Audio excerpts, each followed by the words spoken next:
Dan saudara, gencatan senjata di Gaza diperpanjang hingga Jumat. Bagaimana nasib konflik Hamas-Israel selanjutnya? Kita bahas bersama pengamat Timur Tengah Hasibullah Satrawi dan relawan Mercy Fikri Ofiul Haq.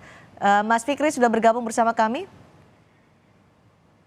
Oke, Mas Fikri Rofiul Haq nanti akan bergabung bersama kita yang saat ini berada di Gaza. Tapi saya akan bahas bersama Bung Hasibullah terlebih dahulu. Bung Hasibullah, ini kan masing-masing pihak Israel dan juga Hamas melepaskan sandera di tengah gencatan senjata. Dengan catatan kalau gencatan senjata diperpanjang maka akan ditambah pula sandera yang dibebaskan. Menurut Anda apakah gencatan senjata akan kembali diperpanjang menjadi momen untuk bergening kedua pihak?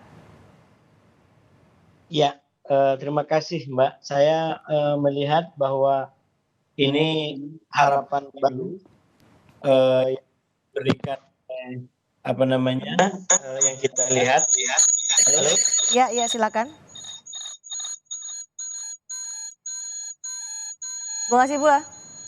Ya.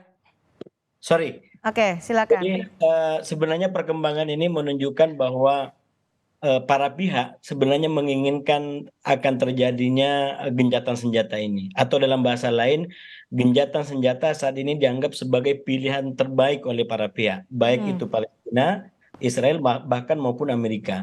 Oke. Kalau bagi Hamas ataupun bagi Palestina, tentu alasannya karena memang situasi korban yang sudah luar biasa, jadi mereka ingin meredakan atau menahan laju tragedi ataupun korban yang banyak ini. Sementara bagi Israel, kita tahu Israel itu butuh untuk jeda kemanusiaan atau gencatan senjata ini karena satu, walau bagaimanapun target Israel sampai hari ini tidak tercapai untuk melumpuhkan Hamas. Bahkan apa namanya, Hamas ketika melakukan pembebasan sandera itu dilakukan di tengah lokasi yang dianggap sudah pernah didatangi oleh pasukan Israel. Jadi itu menunjukkan Israel belum mencapai targetnya. Sambil lalu dengan kebijakan ini kalau bagi Israel bisa menahan desakan dari pihak internal terutama keluarga Sandra yang menginginkan agar pembebasan Sandra dijadikan sebagai skala prioritas. Jadi sekali lagi terkait dengan gencatan senjata adalah situasi yang diinginkan Israel sendiri. Bahkan Amerika saya melihat justru berada pada posisi yang kurang lebih sama, terutama setelah Amerika sejak awal melakukan sikap yang lalu maju membela Israel dan ternyata di kemudian hari agak bermasalah. Kenapa bermasalah? Satu, karena rupanya tidak semua yang disampaikan Israel, terutama Benyamin Netanyahu dan elit-elit yang ada itu tidak selalu valid. Misalkan tentang bahwa Hamas melakukan sebuah kejahatan sampai pada tahap membunuh anak-anak. Ya. Itu tidak terbukti di kemudian hari. Dan Baik. bahkan yang terakhir soal bagaimana rumah sakit dijadikan sebagai tameng. Itu juga sempat dilakukan pembelaan oleh Amerika dan ternyata juga tidak terbukti. Baik. Tapi kan Amerika sudah memberikan cek kosong dalam banyak statement bahwa kita akan selalu dukung Israel kalau apa yang dibutuhkan kita akan kirim. Nah, situasi ini tidak terlalu baik bagi Amerika, bahkan dalam konteks kepentingan politik internal Amerika, dan itu bisa dirujuk kepada salah satu hasil survei yang menunjukkan bahwa baru kali ini terjadi di Amerika justru terlalu memihak Israel, justru konotasinya negatif karena dianggap tidak berbanding lurus dengan katakanlah tingkat keterpilihan gitu. Baik. Malah pendukung-pendukung Demokrat banyak yang kritis dan menginginkan Amerika memperbaiki sikapnya atau menggeser ke tengah sikap politik. Kalau memang gencatan senjata itu disuarakan di internal dalam negeri Israel, tapi mungkinkah itu terjadi karena kemarin Benyamin Netanyahu dan juga elit Israel menyatakan mereka akan kembali menggempur Gaza dengan karena tujuan mereka itu belum terwujud untuk menghapuskan atau dalam bahasa mereka adalah menumpas Hamas. Iya, karena kalau kita lihat gencatan senjata bagi Israel adalah untuk kepentingan pragmatis tadi, yaitu untuk memperkuat mungkin kekurangan-kekurangan yang ada, informasi dan lain sebagainya. Kalau ada kesempatan, mereka akan kembali kepada visi utama, yaitu melumpuhkan Hamas. Nah, yang saya lihat Mbak hari ini adalah Yang pertama, Israel sendiri sudah sangat ambisi untuk segera kembali kepada visi utama, mungkin karena sudah banyak info yang masuk. Misalkan soal info terbaru bahwa Sandra ketemu dengan apa namanya, Yahya Sinwar sebagai salah satu tokoh paling dicari Mhm. di terowongan bawah tanah. Jadi itu info yang sangat penting dan saya melihat apa namanya, Israel ingin segera balik menyerang itu. Tapi perkembangan politik internasional saya melihat tidak terlalu mendukung Israel hari ini. Ya, Misalkan Amerika paling tidak itu jelas-jelas ingin agar konflik ini berakhir dengan cepat, bahkan Amerika sudah mulai menggencarkan solusi permanen yang disebut sebagai two state solution. Jadi di saat Israel mau balik, tapi kita lihat justru perkembangan di level dunia, di level internasional tidak terlalu mendukung. Kalau dulunya karena terkesima atau mungkin terhenyak dengan serangan Hamas, mhm. dunia terutama negara Barat seakan-akan ngasih cek kosong untuk Israel melakukan apapun, tapi per hari ini setelah sekian korban yang ditimbulkan, informasi yang banyak tidak valid dari Israel, justru situasinya terbalik.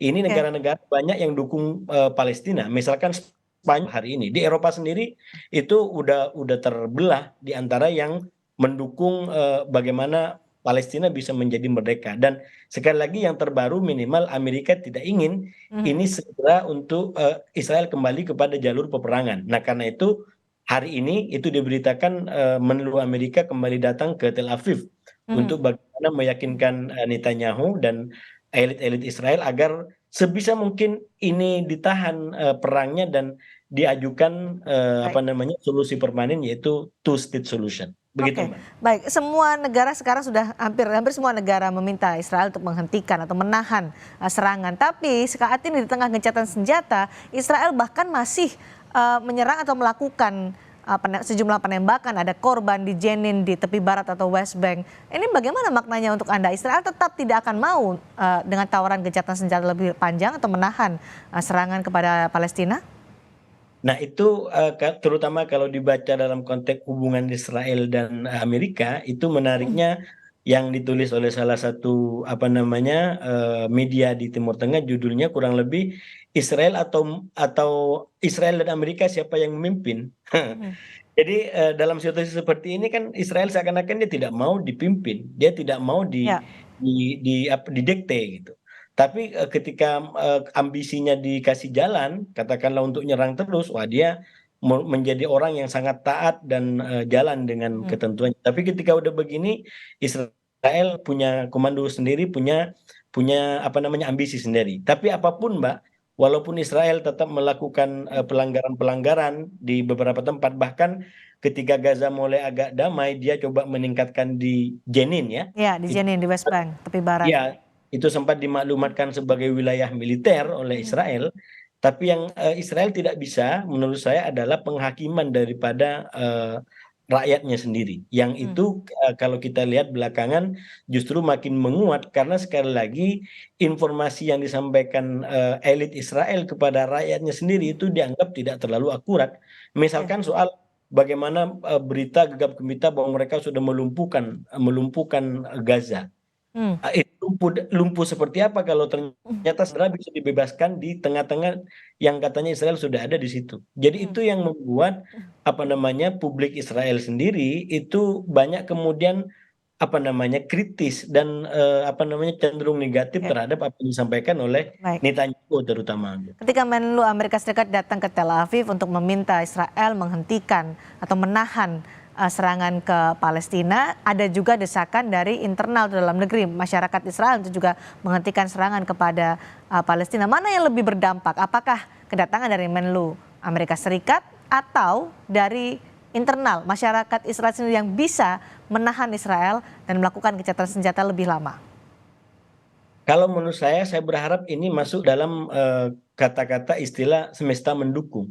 Hmm. Semoga ini menjadi cara semesta mendukung terwujudnya solusi permanen abadi perdamaian bagi Israel dan Palestina atau bahkan dengan dunia Arab, yaitu melalui perwujudan dua negara sekali lagi.